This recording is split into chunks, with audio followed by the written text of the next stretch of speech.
సంవత్సరాల తరబడి ఎన్ని మందులు వాడినా మీ మోకాల నొప్పులు తగ్గట్లేదా? ప్రాణ పెయిన్ క్లినిక్ లో అత్యాధునిక చికిత్స.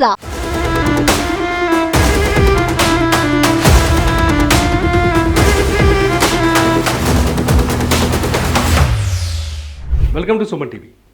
దేశం మొత్తాన్ని దిగ్భ్రాంతికి గురి చేస్తున్న Kolkata junior doctor rape and murder కేసులో కీలక విషయాలు బయటకు వస్తున్నాయి. ఇప్పుడు నేను చెప్పబోతున్న ఈ ఇంపార్టెంట్ న్యూస్ని ప్రతి ఒక్కరూ చూడాల్సిందే. ఎందుకంటే ఇందులో అత్యంత కీలకమైన సమాచారం కొంత నేను కనిపెట్టాను. కొంత సిబిఐ ఇన్వెస్టిగేషన్లో చాలా విషయాలు బయటకు వచ్చాయి. ఆ విషయాలన్నిటినీ నేను మీ ముందుకు తీసుకురాబోతున్నాను.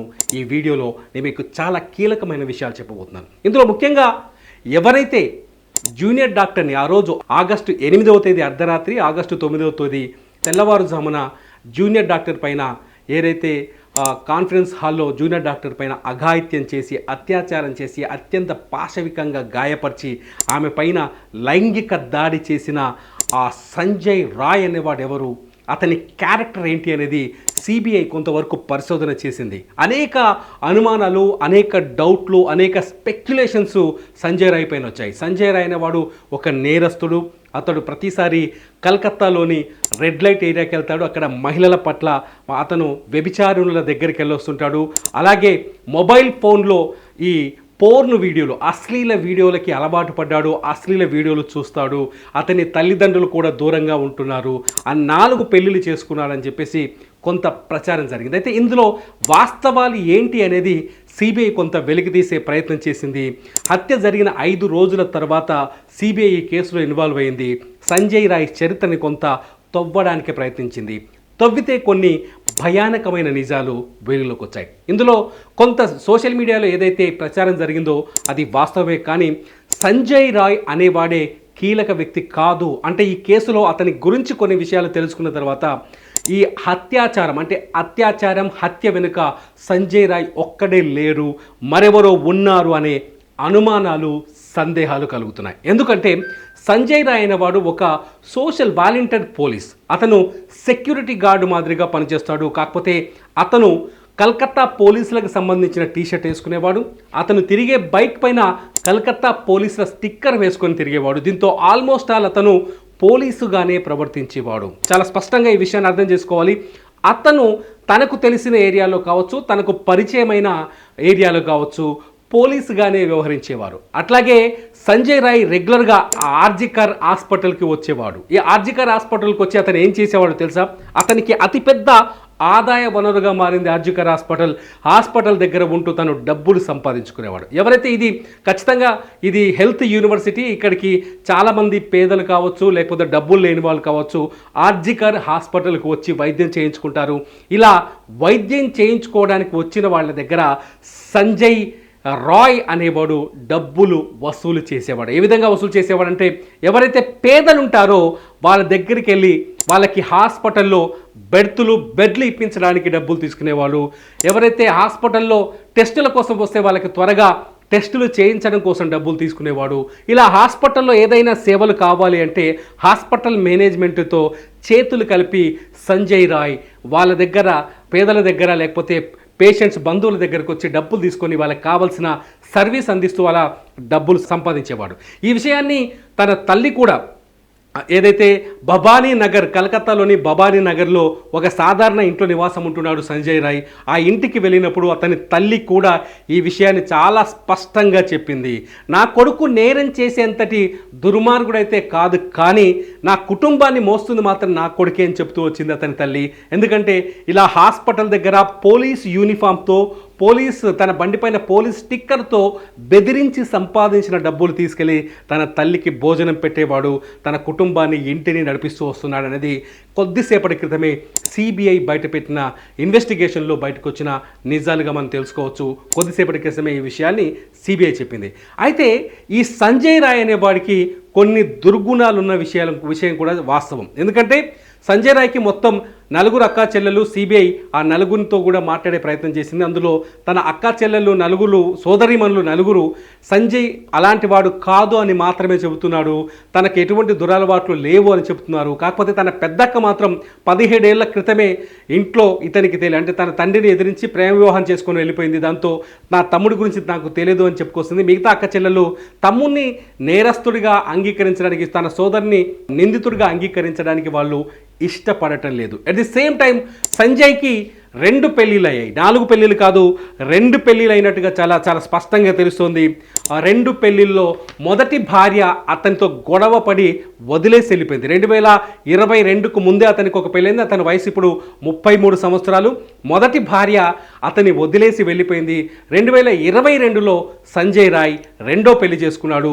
2023లో శాంతి అనే మహిళని పెళ్లి చేసుకున్నాడు. 22లో 2023లో శాంతి 3 నెలల గర్భవతిగా ఉన్న సందర్భంలో అనారోగ్య పరిస్థితుల్లో ఆమె ప్రాణాలు కోల్పోయింది. అయితే సంజయ్ అత్త దుర్గాదేవి అయితే ఎవరైతే ఉన్నారో సంజయ్ అత్తని కూడా సిబిఐ పలకరించింది. సిబిఐ పలకరించినప్పుడు చాలా స్పష్టంగా ఆమె చెప్పింది, తన కూతురు తన భర్త ఎప్పుడైనా మంచివాడే అని చెప్పుకొచ్చింది, కానీ అతను నేరస్తుడు, నీచుడు, దుర్మార్గుడు అని ఎక్కడా చెప్పలేదని చెప్పేసి సిబిఐకి ఎవరైతే చనిపోయిన శాంతి ఉందో ఈ సంజయ్ అత్త చాలా స్పష్టంగా చెప్పింది. దీంతో అక్కడి వరకు సంజయ్కి దురలవాట్లు లేవు అనే భావన కలిగింది సిబిఐకి. అయితే ఇంకో అడుగు ముందుకేసి సిబిఐ ఎవరైతే ఇప్పుడు సంజయ్ రాయ్ నివాసం ఉంటుండో భవానీపూర్, ఇతని నివాసం, ఇతని ఇంటి పరిసరాల్లో ఉన్న కొందరు మహిళలతో మాట్లాడింది సిబిఐ.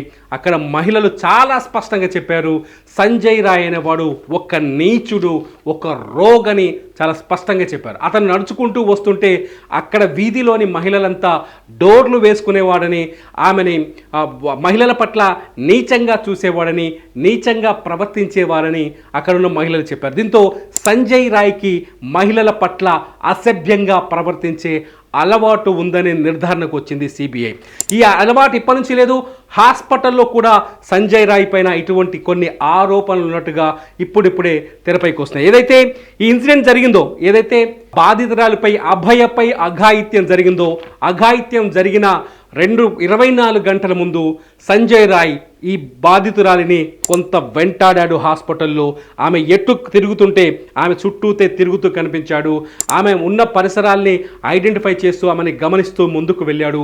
ఈ విషయాన్ని చాలా స్పష్టంగా సిబిఐ చెప్పింది. అంతేకాదు ఆ రోజు రాత్రి ఆగస్టు 8వ తేదీ రాత్రి 2 గంటల తర్వాత 2 గంటల సమయంలో సంజయ్ రాయ్ ఆసుపత్రిలో బాధితురాల్ని ఎవరైతే అభయ ఉందో, ఇవాళ దారుణమైన లైంగిక దాడికి గురై ప్రాణాలు కోల్పోయిందో, దేశం మొత్తం ఆమె పట్ల కన్నీరు కారుస్తుందో, ఆ అభయ దగ్గరికి వెళ్ళి మాట్లాడాడు.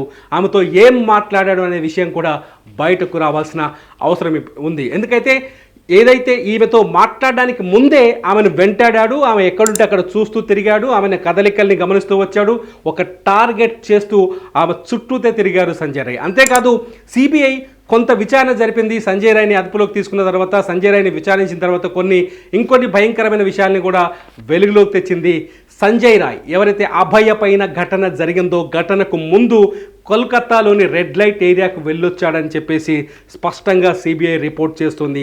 నిన్న సుప్రీంకోర్టుకు వచ్చిన నివేదికలో కూడా ఈ విషయాన్ని తెలియజేసింది. అంతేకాదు సంజయ్ రాయ్కి మొబైల్లో కానీ అశ్లీల వీడియోలు చూసే అలవాటు ఉన్నట్టుగా కూడా సిబిఐ స్పష్టతకు వచ్చింది. సో మహిళల పట్ల అసభ్యంగా ప్రవర్తించడం, నగ్న వీడియోలు చూడడం, మహిళలని లైంగిక అంటే వంకర చూపులతో వేధించడం సంజయ్ రాయ్కి అలవాటు ఉంది. అంతేకాదు అవినీతి, ఆసుపత్రిలో పేషెంట్లు ఎవరైతే వైద్యం కోసం వస్తారో ఆ పేషెంట్ల బంధువుల దగ్గర లంచం రూపంలో డబ్బులు తీసుకోవడం, ఇదంతా చూస్తుంటే సంజయ్ రాయ్కి నేరం ఒక ఈజీ అయ్యింది.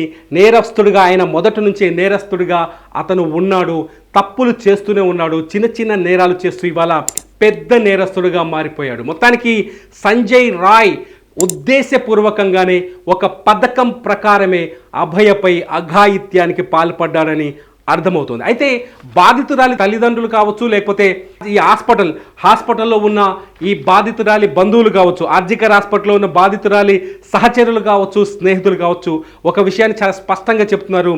సంజయ్ రాయ్ అనేవాడు ఒక ఆయుధం.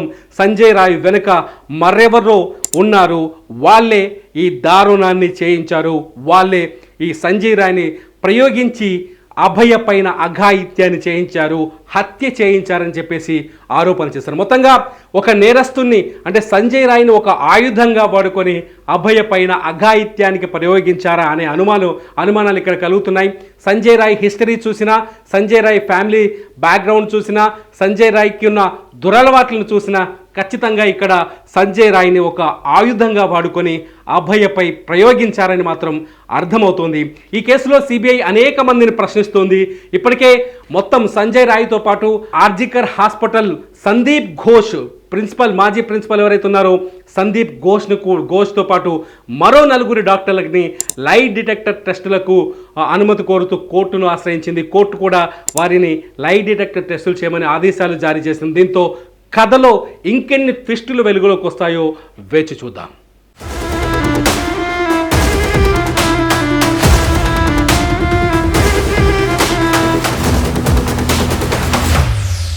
మీ బిజినెస్ ఏదైనా మీ ఊర్లో ప్రమోషన్ చేయాలంటే అది సుమన్ టీవీతోనే సాధ్యం. ఇప్పుడే సంప్రదించండి.